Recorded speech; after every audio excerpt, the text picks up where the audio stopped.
Welcome to Nerdy Show, a weekly podcast dedicated to every facet of nerddom, from comics and video games to science and technology. If it's geeky, we've got it covered. Hi, I'm Cap. Hi, I'm Tony. Hey, I'm Boar. And hello, I'm Brian. In this episode, we're going to be talking about DC's current television shows. I.e. what they're getting right.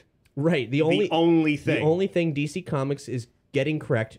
They're not even getting their own comics correct. They're definitely not getting their films correct. But these TV shows, they're actually pretty good. So we're going to talk today about... we were going to talk about Gotham, too. Oh. Yeah, well, not perfect. So, okay, this current era of DC comic properties and television started in 2012 with Arrow, riding kind of on the coattails of the last couple seasons of Smallville, where they started bringing more superheroics. Has nothing to do with Smallville or its long-running continuity, but now they're starting to create a world, shows crossing over with each other, and most of them anyway, and generally it's regarded really well. It feels to me that what DC's doing on the small screen is what Marvel's done on the big screen. They started with one property that kind of succeeded or failed on the story that it was telling, and then as it's continued to have more and more success and kind of hit the right notes, they've been able to weave more in. And according to, it's funny, you mentioned that, not all of them seem to be able to cross over. According to the star of Arrow, there's room in all of their contracts that they can cross over. Doesn't matter the network, doesn't matter what. Well, unfortunately, the networks disagree with I was you, going but to say, we'll get into that later. So, I think a lot of it comes back to when Jeff Johns started writing for Smallville, and at that point, he introduced the more obscure elements of the DC Universe, which at first you might think, well, that's not going to be a good sell for, the general viewing public, but actually elevated the material that had been Villain of the Week, generic, bland, boring. The episode he did with the Justice Society was the first Smallville episode I watched in years. I quit after the first season because it was so bad. Sure. Yeah. But you see that now carrying on to things like Arrow and Flash, which Jeff Johns is specifically involved in, I know that. And like the elevated material and the humor, and I think this is what it comes down to. A lot of the shows have a sense of humor, like the Marvel movies. Right. Whereas the DC Cinematic Universe lacks all humor and joy and brightness and color and everything good. Man of Steel had a lot of good things going on, but nothing that mattered. Like it was truly joyless. Then we have all these speculation of things like Suicide Squad, which should be a fun film, but seems at first glance to be getting everything wrong. Oh my God! We can't judge too much by the pre-release, unofficial this and that, and the one cash shot's the only thing official. Right. But it does seem like it has no joy, no fun. DC Comics to me were always about the bright colors, the archetypes, not the humor as much, but certainly a sense of joy and of wonder. It's superheroes, for God's sake. And the fact that DC on television is getting it so right is just an indicator that DC in all of its other mediums could use to Flash is, I think, the first character I've seen on TV, superhero, that seems to just love being a superhero. Even Smallville, I don't think Clark Kent was that... He was very troubled. Yeah, very troubled. Like a superhero regret type of a thing. And admittedly, Arrow is not the place where you're going to have Ollie Queen flinging himself around joyously through the city. Whee!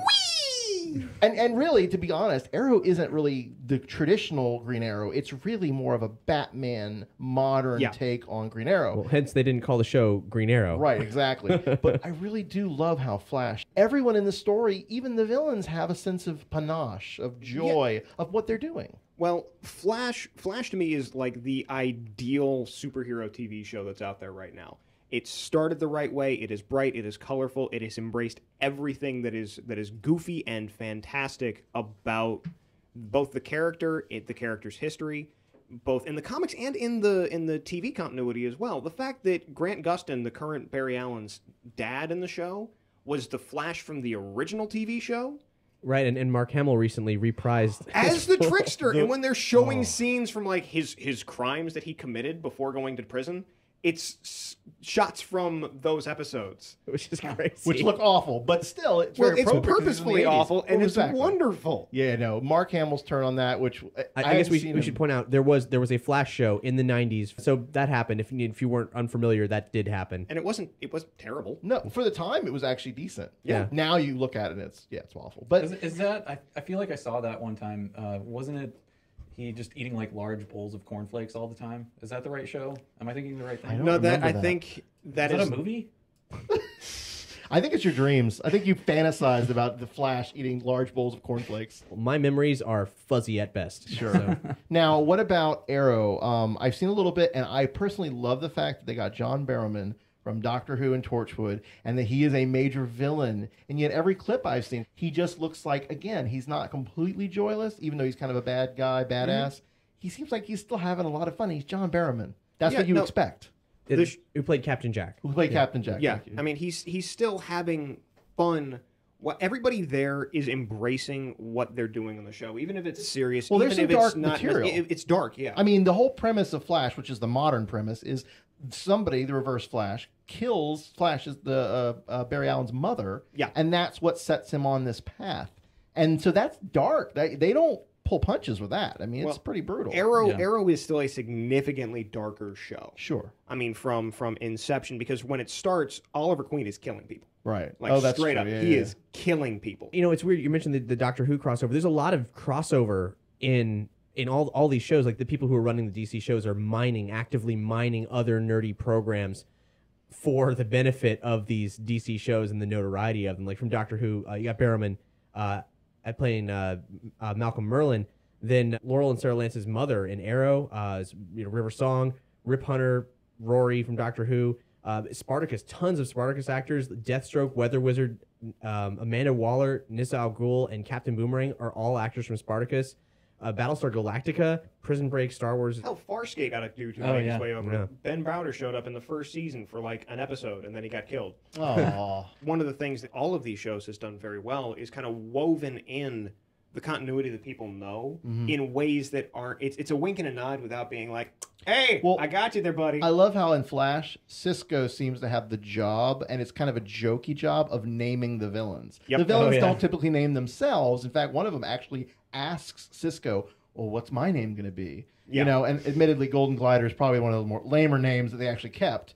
But the villains, like the guy that plays Captain Cold, Wentworth, I think, Wentworth Miller, Yeah. amazing. Like, he chews the screen, as any good villain, I think, in this kind of show should, but with a sense of style and purpose, and just he likes being a villain. Well, the second he hears the term rogues, he's like, "Yeah." Oh my God, that was I lit love up like that. a Christmas tree. I was No. so excited about that. It was one of the thing that I wanted to bring up, and this is something that I bring up to anybody that I'm recommending Arrow to.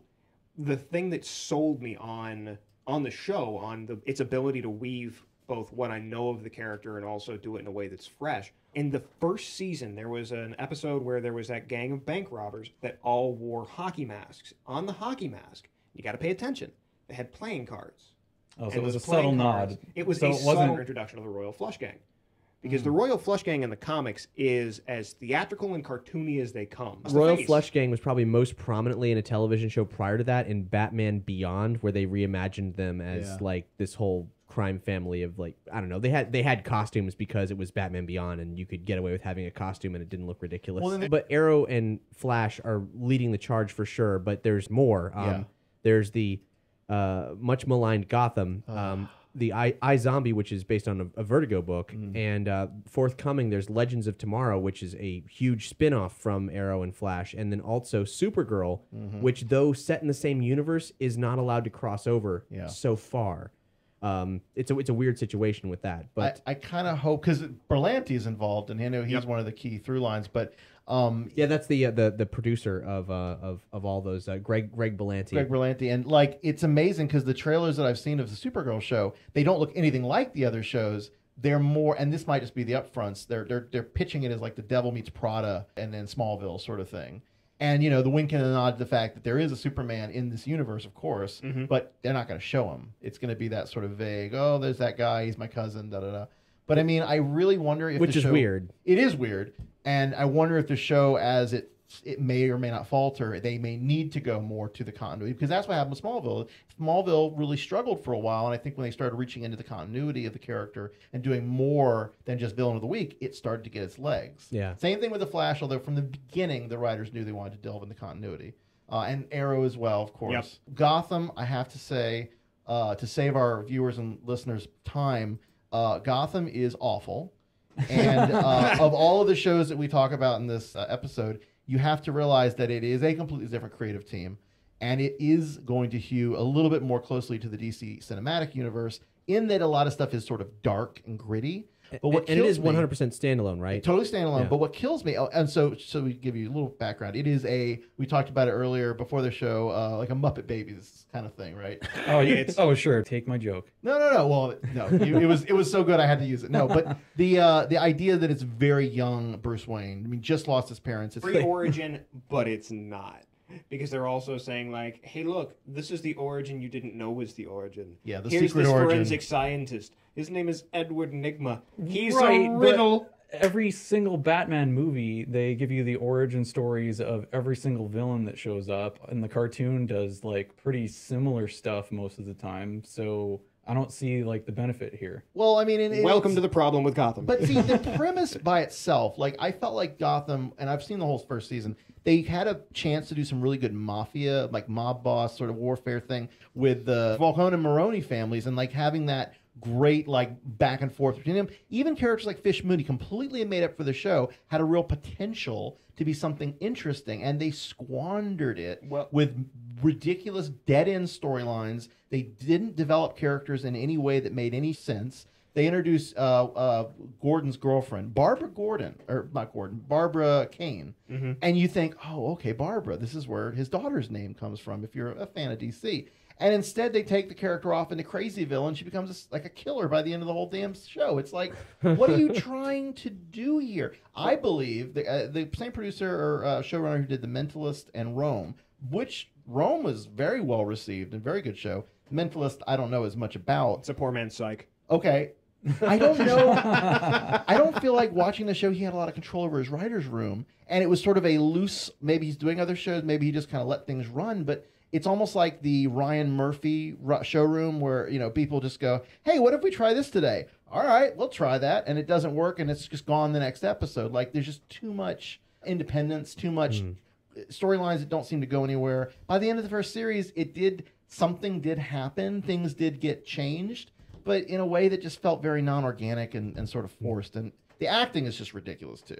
I can't get past the acting. There's one thing I want to touch on that you had mentioned, that had they done it as a crime show, Marvel with Daredevil, the showrunner said that they set out to make a crime show first and foremost that had a superhero in Well, it. even if they just did like, oh, we want to do a show about Gotham, but we're only going to focus on GCPD. We're going to focus on like the street level stuff. That would have been and so have it f***ing not cool. be like this bullshit origin no one cares about. Right. Because I mean, especially with Batman, folks are done Oh with my origins. God. Yeah. And like. because And they've done it before Yeah. in comics so many times successfully, Right. doing miniseries or standalone like arcs about Gotham police. It's ridiculous they didn't attempt that. No, if I had gotten a Law and Order with Harvey Bullock playing the Jerry Orbach role, How? No, and I was already on board for that Right. because the idea. First off, I love Donald Logue. Yeah. and him playing Bullock, I was sold on. I haven't watched a He's single one of the episode, best but- parts of the show. Well, of course honestly. he is because he's Donald Logue. I mean, his character, his through line is pretty consistent. Initially, he's off kind of as a corrupt badass course. cop, whatever. But they rein him in and become the Harvey that we all love now, or the Bullock. So, like, he's fine. Gordon, you know, the guy that plays him, I can't think of his name, but he was in Dawson's Creek, I guess, and way back. Like, he just doesn't act. I think he just grits his teeth and makes weird facial expressions all So the time. he's been studying Christian Bale. Oh God, there's a lot of that, and I hate it because like Alfred, played by Pertwee, the Third Doctor's actual son. Okay. I think it's Sean or John Pertwee, and like Alfred's a badass, and he's definitely like, if you've read the Earth to Jeff Johns, it's very much in that sort of British secret intelligence sort of background badass. But the kid, the guy who plays Bruce Wayne, is just like a little pent up, whiny, just self-entitled rich bitch. And he has these misadventures with Selena, you know, proto Catwoman. Yeah. And they don't go anywhere. It gets into the politics of Wayne Enterprises, which at this point there is like intrigue, and they're actually into some bad things. And they touch on that, and then they go away. So the kid just gets trotted out every now and again, and it just doesn't go where. And by the end of the season, they basically have him discovering that his dad had a Batcave. Like, that's really where the whole damn thing goes. Oh. It's stupid. Hey guys, It's remember Batman? stupid. Batman's in the show. Batman, Bruce Wayne. Everybody's gonna love Batman. Gotham, Batman. And the best parts of the show really are Nygma, who actually is excellent in the role that he's in and has some sort of organic kind of going from this, CSI guy into this, like, by the end of the first series, he kind of has made his first kill. He's realizing what he really likes to do. And the Penguin, oh my God, the Penguin is the star of the show. Even though he's this typical mafia sort of wants to climb his way up to the top, he's very entertaining. Love him. Hasn't gotten there yet. Okay. But he waddles. He does waddle. iZombie, Nerdy Show host Matt Spill wanted us to say something nice about it. He really likes it. He couldn't be here to have this discussion, so iZombie is still on the air. And it's doing really well. I did see one whole episode, and it was very meh. Yeah, Matt stuck with it, and he likes it a lot, so that's at least one vote for it. It's by Rob Thomas, who did Veronica Mars, which is a great show, and I think needed a couple episodes to get its legs, too. So I'm excited to try it. I might give it another shot since, Matchbox 20 is involved. They are so smooth. So in the upcoming shows, Legends of Tomorrow, which looks incredible. Yeah, it's linked very heavily to Flash and Arrow. And Victor Garber. It's weird. Like so dreamy.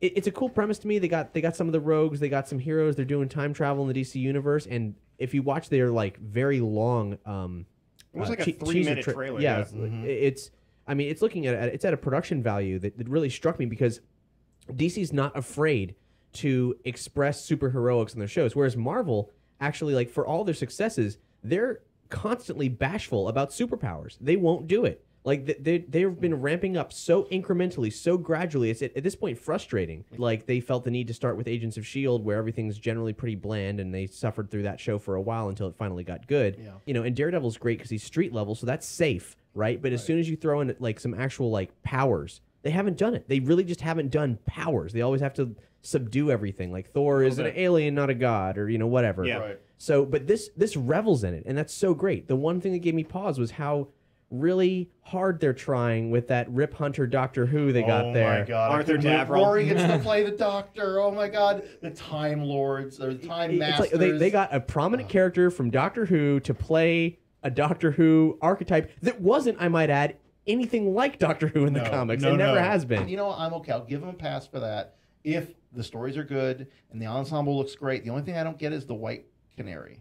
Because I think that's I don't know what that is. Contrivance. That seems like that's going to be a really big reach because she's been missing in the show for so long that. Well, that's the only part that I'm concerned. I get more Brandon Routh as the Atom, and I am absolutely okay with that. Did you guys hear what recently that the Suicide Squad film? Like, now the DC TV has no connection to the DC films, right. And it's good that way. It's in its own box.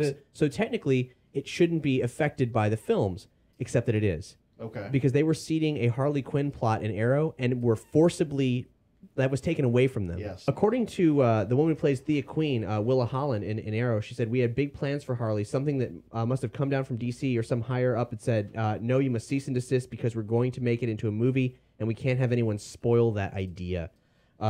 Which is crazy. They teased her in season 2 and in season 3. And there was a deleted scene with her actually in season 3. Wow. They even had Tara Strong, the voice of Harley, in every most recent. Yeah, she was the voice in season 2. Then they recast her in season 3. It's just crazy that's happened. Yeah, I didn't catch the Harley references in Arrow. They were subtle, but they were there. She was actually seen on screen in a way, but it was you had to infer that it was her. It was not directly seen. It was from the back. And so it's like on. more like an Easter egg than a right. thing. But they wanted to establish it was a conscious thread they were going to pick up. And now they're actually dipping away from Argus and Suicide Squad, who've been prominently featured in the show because of this film.